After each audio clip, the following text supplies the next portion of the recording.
Hey everybody, Nate Clear here with Non-Del Influencers podcast. If there's anybody that's listening in right now, this is going to be crucial for anybody that has thought about making the transition into the non-delegated channel, but really kind of got to the point of, well, I don't know anything about licensing. I don't know what kind of policies, procedures I need to have. Isn't this going to be additional audit scrutiny? I've got this, that, and the other thing. And then you end up just talking yourself out. If that sounds like you, this is certainly the episode for you. In our previous episode, we had the folks from Rosegate. They were talking about making sure that you've got your I's dotted, T's crossed, moving into correspondent, adding a warehouse line, scary business. Well, today we actually have Lauren Jerome and Scott Geisel from Strategic Compliance Partners that are here to speak with us and to talk to us a little bit more about what tools and resources are out there so that it's not quite so scary. So Lauren, Scott, thanks for joining us today. Yeah, Nate, thanks for having us. We're excited to be here. Yeah, I'm glad to be here, Nate. Where are you guys calling in from?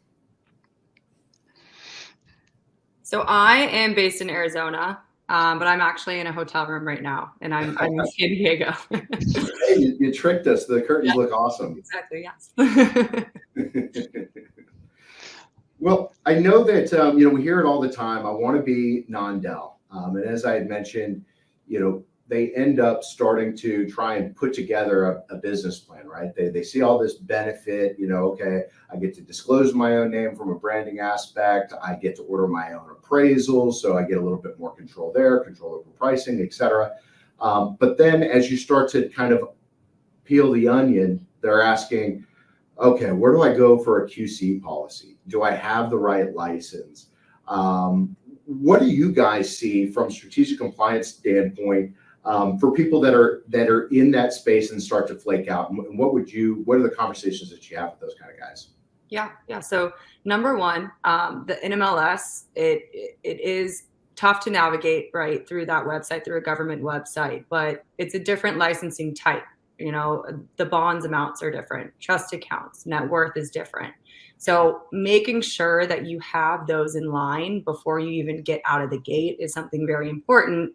So you're not going to screw yourself over in the future, right? Once you start that process through the NMLS. I would also say in ties with the QC and AML, if you're coming from owning your own brokerage shop, you should already have those in place. You should already have a QC and an AML policy, but going into the non-del, now you're just tweaking it, kind of upgrading it to be that non-del lender plan for the quality control plan. Gotcha. What are you guys seeing? Are you seeing a lot because certainly from a warehouse lending perspective, we're starting to see kind of this migration of retail folks that are moving out independent. Are you seeing that? Oh, yeah. I see that, for the past couple years, I would say people are just seeing how possible it is. They have the knowledge to do it, right? They've been in this industry for years and they're saying, why not me? Why not own my own shop and do this? And I still see it today, people coming in and doing their own thing. What do you generally see? I mean, what are their objections or, because I'm sure you guys are much like us, right? We'd love to see new blood into the industry. It's certainly more opportunity from us from a warehouse lending standpoint, but overall, we just see it as a better way for the consumer to experience the independent mortgage originator. When those guys, I guess, are originally coming to you, what are their basic questions? What are they generally looking for? Yeah, I would say a big one right out of the gate is requirements, right? So that kind of goes back into the NMLS. No one wants to take the time to really navigate that website and go through and, like you said, in your other podcast, cross your T's, dot your I's. But that's something important to do because you're not going to go anywhere unless if you know the requirements that you need.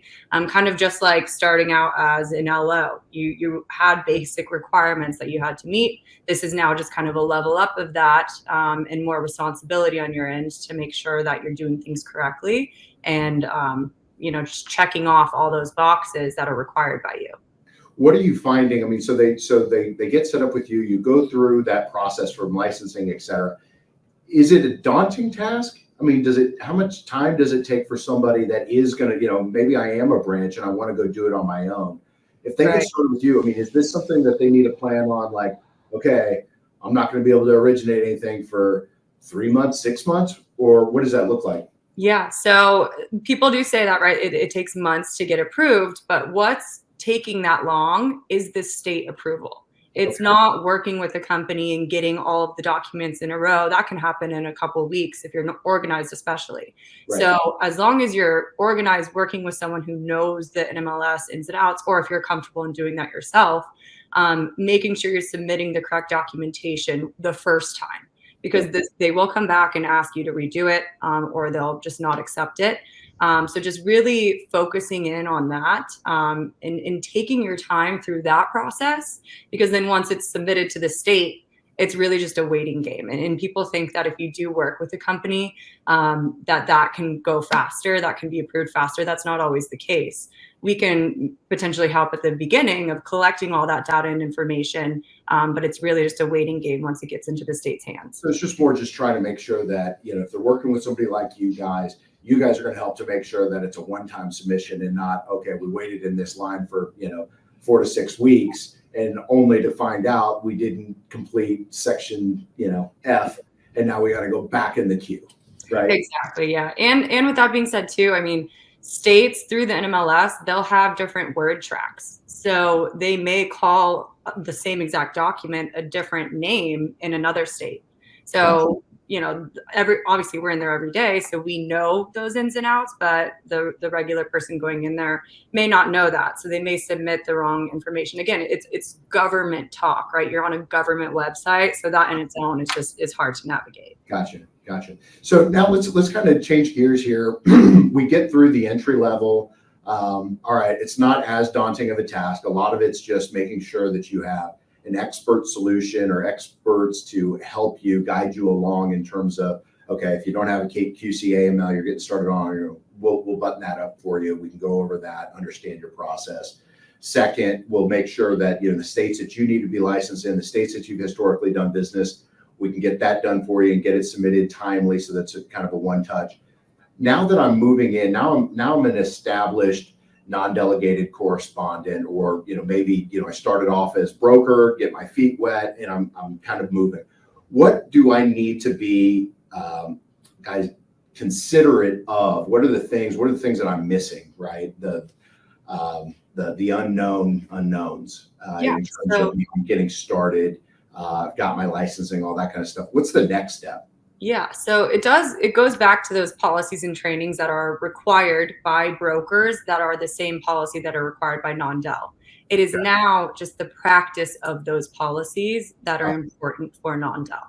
So it's more responsibility on your end. It falls more into their lap on that end. So it's, again, organization, staying on top of things, making sure that you're reviewing, making sure that your policies are updated.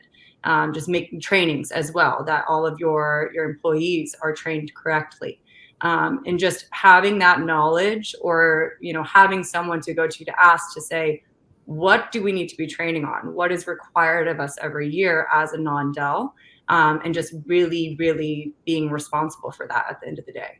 So is that something that strategic compliance can help them with? Right, I know everything origination. I know loans inside and out. I know processing. I may know how to price a transaction. I know product, etc. I'm going out on my own because I know that I have an entrepreneurial spirit. I know that I've got other LOs that want to join me. I'll be, kind of the blunt force instrument to open the door and allow this kind of new channel to exist. Where's the nexus for them? I mean, is that something that they need to do on their own, or is that something that strategic compliance can help augment for them? What does that look like? Yeah, so what that would look like is, number one, SCP can provide all those policies, specifically non-del, right? So that is the policies on top of being not as generic, right? Because they need to be more focused in on the non-del space.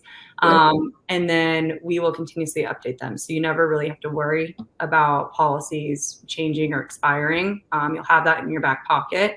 And then being assigned training. So that can actually happen through us as well, specifically for non-del. Federal requirements are a little more so for non-del for trainings that we can assign out to.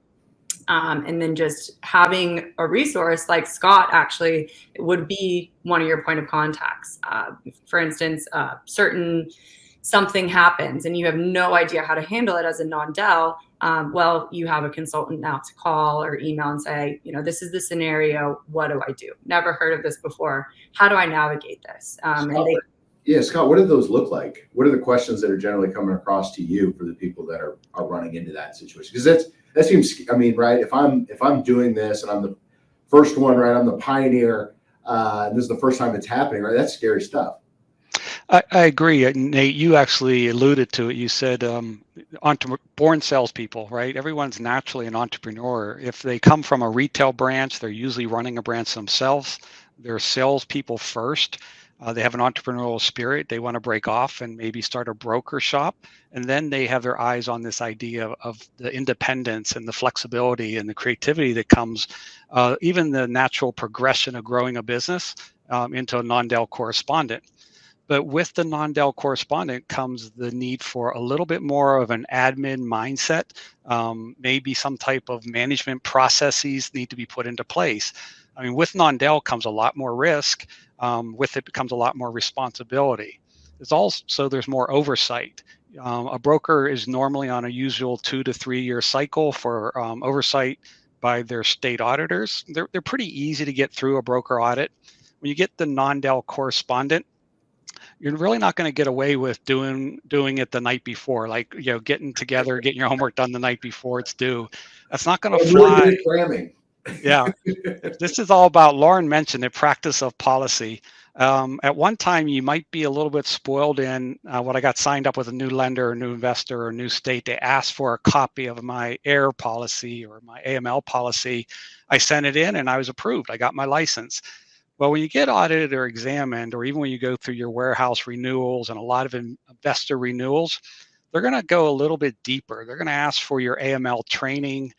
Yes, you have a fair lending policy, but let's see your fair lending training. If you do have a policy that talks about all this training you're doing for your staff, we want to see your training logs. So back to your question about what we produce, we do have an on-course learning platform that's available to our clients, and we assign them basic core courses. So everyone's going to get the basic fair lending, anti-money laundering, but we're also aware of what's going on in the industry. The focus has just moved from anti-money laundering. Now we're post 9/11, and what we were doing with everything with OFAC and limited denial participation lists, it's all focused on cybersecurity. So we're watching the trend in audits and also in the state's requirements. It's going to be around customer information security. It's going to be around IT assessments.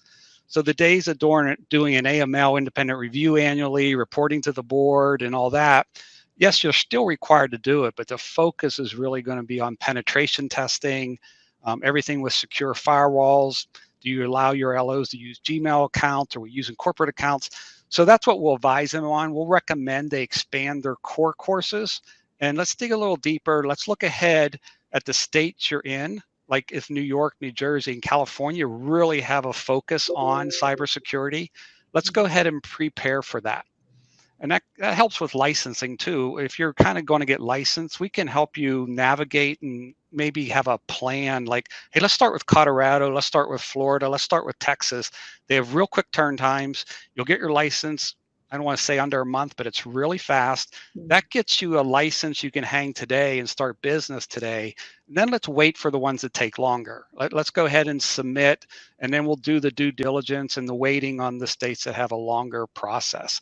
So it's more or less a business administrative mindset on running a business, at the same time being, like you said, the spear of the business, which is the personality, the driving force, the entrepreneurial spirit, the go get 'em, at the same time protecting what you've built.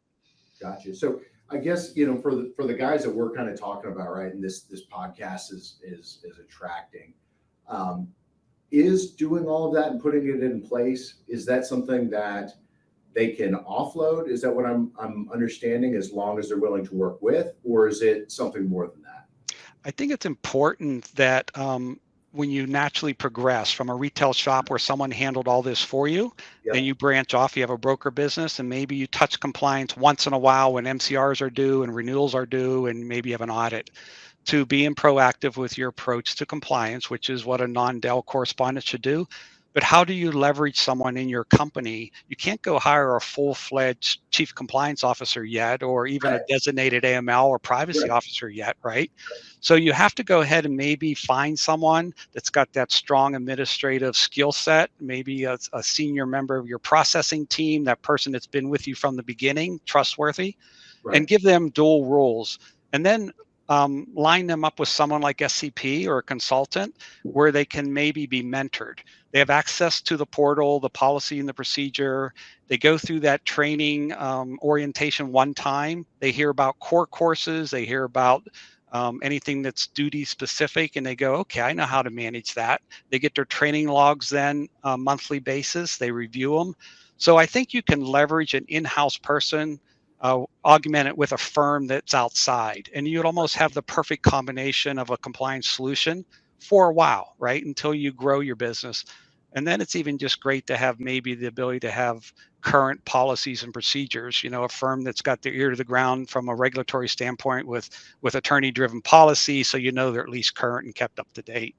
Yeah, no, I think that's fantastic. I think that's what a lot of our listeners are looking for, is that, okay, cool, I know that I don't know everything. I'm smart enough in that capacity, but where can I go to get help aside from having to go out there and hire that expert when I'm a new business, right? I don't have, the ability to go out and fork out a full-time salary before I even have loans coming in the door. So that's really helpful. And I appreciate, kind of having that color that they don't have to go at it alone. There's experts that are out there that can help them. Right. And when when it's not feasible, right? When it's not feasible to have someone in-house like that, we always say, you don't know what you don't know.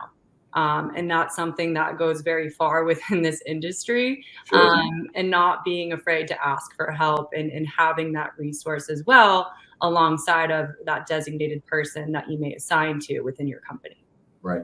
So we've talked about so far, that entry-level guy, right? Either, existing broker transitioning, or retail that's coming over, or maybe a loan officer is going to split off. Hey, I'm finally going to do it on my own. How they can get through that kind of second level. What do I need? Okay, now I've got everything here. Now kind of what's next? The final piece is the stuff that I run into from a warehouse lending perspective, right? There's only so much I can manage in my book of business, but I get lenders and it's, they've already been running along for those 2 or 3 years. And it's like, hey, Nate, where do I get a copy of all the closed packages I've done with you?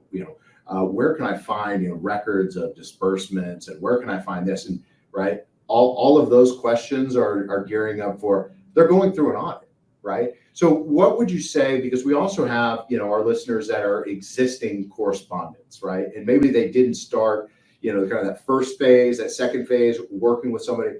Are they totally out of luck? Are they screwed at this point? Or what would you give them? What kind of advice, what kind of experience do you guys have with people that are arriving at that point? They've already, they kind of got their foot in their mouth. What should they do? And I don't know, Lauren, Scott, Yeah, so I'll kind of start, Scott, and then you can, whatever I miss. But I will say, as Scott said, non-Del audits are a bit more intense, right? They're a bit more robust on purpose. At the same time, it is possible to do that, right? It is possible to go through an audit, because if you're an organized person and you have your ducks in a row, you're going to be okay. Mm-hmm. I will also say, within your first audit, auditors are not out to get you. They're not out to shut you down. It's that second audit that if you didn't fix the first problems that were addressed within that first audit, that's when you're kind of getting into deep water. Obviously it's possible. It would be easier if you were compliant from the beginning, right? If you have something from the beginning. But I mean, we have people calling us, going through an audit currently all the time, needing assistance, needing advice, or people who just opened their shop and don't want to deal with that when the day comes, when the due date comes. Right. So it's a stressful situation no matter what, but having something in place and being proactive, right? It's proactive, it's responsibility, and it's being just prepared for an audit. Right. And so, Scott, the guys that come to you and they're like, Scott, I'm not prepared at all. What do I do? What's your advice to those guys? I think a lot of the stress is their background is that it may be their first Oklahoma audit or their first New Jersey audit. Right. So what happens is, to us, we represent clients in all 50 states. So at any one time, we've seen this state maybe 100 times, and we know the audit process and even the examiners. And not as a plug, but just as that we know what the culture and the scope of the exam is. Are they friendly? Are they adversarial? Are they triggered by maybe an initial exam, your first one, and then a full scope and follow-up exam? What was your rating on your first exam versus also your provided management responses, your corrective action plan, what you assured the state that you would correct next time around? They're back 24 months later, well, you better have fixed those. So we do educate our clients to do their own document retention. The days of where, as a broker, the lender does that for me is one of the most common answers given at an exam. Right. Well, right now, you are the lender. That's your name on the documents. That's your name on the warehouse line. That's your name on the disclosures, the websites, the front door, the licensing, and even on the contracts with your investors. All those indemnifications and clauses in there, that's your name. You're the lender now. And the state is auditing you from a different perspective. They want to see that you've grown up into this role and that you're responsible. But we want to use this exam process as a feedback loop. It's nothing to be afraid of. You can learn and grow from it. You should sweat through it if you weren't prepared, but by all means, you're going to pick yourself up at the end of it and say, well, I'm not going to let that happen again. And that's one of the greatest things I see when I'm working with a broker or a lender going through an audit is assuring them it'll be okay at the end, and we're going to have an opportunity to respond in writing, and we're going to give assurances of what we're going to fix going forward. And we didn't have to be in this place, but the examiner is going to really mention this as not necessarily a violation, but what's called a finding of report. Mm-hmm. And in our response, we're going to craft something that we believe in. And with that, we're going to be able to live up to it when they come back. So we're going to take our rating on the chin: unsatisfactory, needs improvement; satisfactory, there's not too many perfect papers given out there, but right. We're going to go ahead and learn and grow from it. So it's like a customer complaint or a loan file that you're having trouble getting bought off the credit line, right? Or all these conditions. Learn and grow from that. Use it as a feedback loop and say, hey, we got to shore up some things on our post-closing department. Or, hey, we got to do something better with customer service and give an outlet for these customers so they can vent their frustration or talk to an upper line person sooner. In the exam process, hey guys, that was a nightmare getting all those documents pulled together. They were all up on the investors and lenders sites. We couldn't pull them down. Let's not do that again. Why don't we reconcile every quarter as we go? Right. We're turning in how many loans we closed on our MCR report. If we know we closed 15 in Texas, by all means, let's go ahead and reconcile and balance 15 closed loans in our document retention folders for Texas. That'll pay off big time when it comes around to audit season. Gotcha. Lauren, back to you. So what's your favorite part of what you do? Generally, I think a lot of people, right? They look at compliance, they look at licensure stuff like, gosh, this is the stuff I don't want to deal with. I'm bored with it, et cetera. And I know you're not a boring person, neither are you, Scott. So can you just share with us what your favorite part of your job is? Yeah, so I would say I get to see that LO, right? I get to see that LO that's working in retail call me and say, I need to get out. I want to get out. I have this drive in me. And then I get to see that fully through until they're their own broker owner or even non-del, right? So it is very cool to see the personalities of the broker world. As you know, we're crazy people. Brokers are their own person, and being able to see someone kind of jump. I get calls saying, I just got approved. I just got approved. Now what? And I'm so excited. And I always say, congratulations. Like that's a huge step. You just opened your own company. That's essentially what's happening every day, and it's very rewarding to see that. And when that pays off, and then they're connected to Scott or someone and have one conversation with one of our consultants, and they'll call me back and say, oh my, like, you guys are great, I could have never done this or didn't know. And that's, again, it goes back to, you don't know what you don't know until you ask. And I always tell them, ask Scott, what should I be asking you? What should I be doing?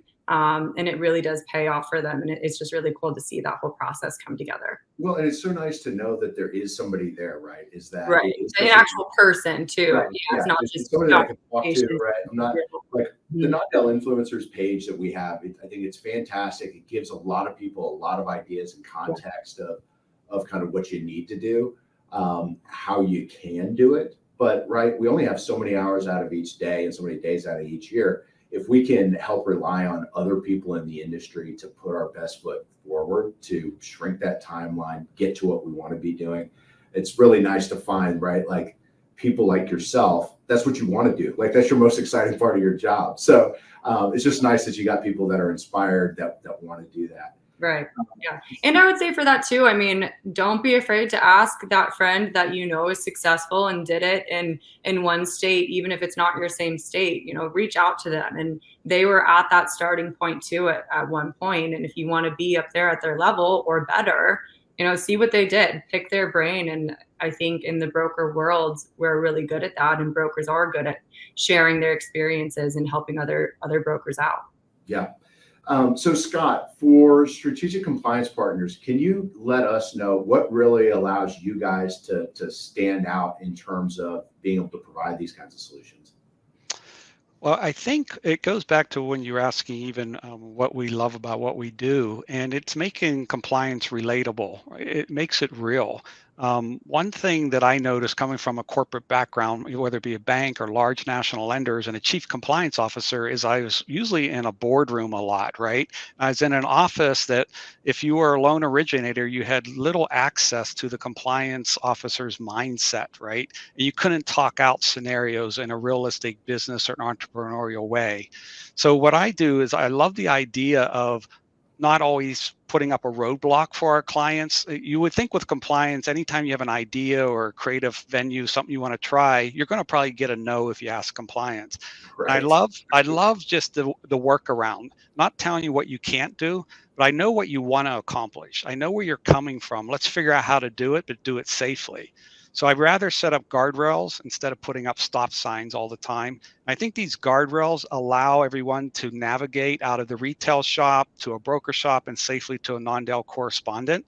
And it still allows you still to express yourself in the marketplace. Every broker and non-del correspondent, they're not cookie cutters of a big national lender. They kind of have their own branding, right? That's what you see on social media. That's what you see on podcasts like this. When you go to these shows, don't become siloed and put yourself in some type of niche. Get out there to the trade shows and meet everybody. Go to the mixers, go to the events, get to meet everybody and look at how different and unique and diverse everybody is. But we all have one thing in common, and that's our need to remain compliant, hit our renewals, pass our exams, and be in business next year to do it all again.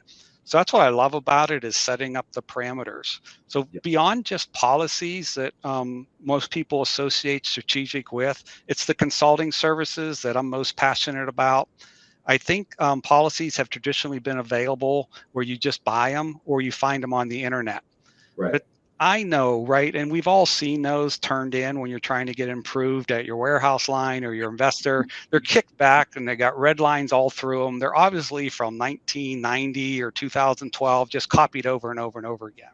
Yep. So the regulators and the investors at this level are going to sniff that out.